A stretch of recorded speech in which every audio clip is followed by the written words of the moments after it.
We've now reached the end of the material in our course on tonal harmony. We've discussed many harmonic situations, trying to emphasize how they're perceived and also implications for performers. This is a course about doing harmony, not just analyzing it. While there are varying points of view concerning harmonic analysis, our focus here has been on how knowledge of harmony can be applied to real music. And since we've oriented our explanations in terms of perception, many of these principles go beyond the classical style. Efficient voice leading, solid bass lines, differences in harmonic tension, all these things are just as much part of other harmonic languages because they're based on how we perceive music rather than on one particular style.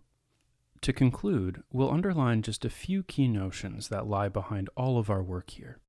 First, voice leading. As its name indicates, this is about how one note leads to the next. It's based largely on vocal style, and it concerns what's easy to sing and why. Of course, there are vocal works with more complex lines, but as they distance themselves from basic voice leading, they become harder to sing. So if you have to write a piece for amateur choir, the basic rules of voice leading are fundamental. It might seem that the kind of voice leading emphasized here is pretty boring, and that's often the case, but it's easy to forget that there's a common application for this, the secondary parts in large ensembles. Part of orchestration is knowing what will stand out as foreground and what will be perceived as background. Apart from the fact that writing 50-part counterpoint for an orchestra is impractical, even if it were possible, it wouldn't take into account human perception, which is all about hierarchy. Background parts shouldn't attract attention. Voice leading is also related to how we hear. As Albert Bregman discusses in his book Auditory Scene Analysis, we tend to hear notes in the same register as coming from the same source. So the stream created by a line that does not leap around too much will be perceived as unified. This is important both for homophonic textures and contrapuntal textures, and how they'll be perceived. The point here is not that leaps are bad, but that they're perceived in a different way. If composers care about musical coherence, this has to be kept in mind. Another essential goal in studying harmony is to be able to write convincing bass lines.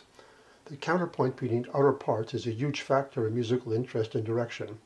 Without it, it's impossible to create real richness of texture and directed harmonic movement. The reason is simple. The outer parts are normally the most salient to the listener, so if they don't do their job, the composer is like a runner trying to compete with one foot in a cast. The issue of counterpoint brings up another essential point, often ignored in harmony teaching. As harmony gets richer, it often depends on specific voice leading, with the active tones in particular. Also, the more harmonic possibilities there are, the more contrapuntal possibilities emerge. Similarly, it's impossible to do advanced counterpoint without rich harmony. The point here is that the separation between harmony and counterpoint is pedagogical. You can't begin work on everything at the same time, but the more you advance in studying these disciplines, the more they unite. We don't have two brains, one for counterpoint and one for harmony. At the end of the day, they're both part of the musical mind. Orchestration is also part of harmony. Basic work in harmony is intended for blended ensembles like a mixed choir, but if one of the lines is set for a very contrasting timbre, it could stand out more and require more contrapuntal treatment. One last point. Ultimately, harmony can't be separated from musical form. Harmonic direction is a huge part of what keeps people interested in the music. Degrees of harmonic tension and contrast are fundamental to composing, and getting them right is a big part of the craft of harmony. A Neapolitan sixth chord might be perfect at one point, say the climax of Bach's Passacaglia and Fugue, but would sound totally wrong elsewhere. At this point, students should go back and again watch our first two lessons on basic principles. They are absolutely fundamental to really understanding harmony in depth. In the coming months, we'll be adding exercises to these lessons.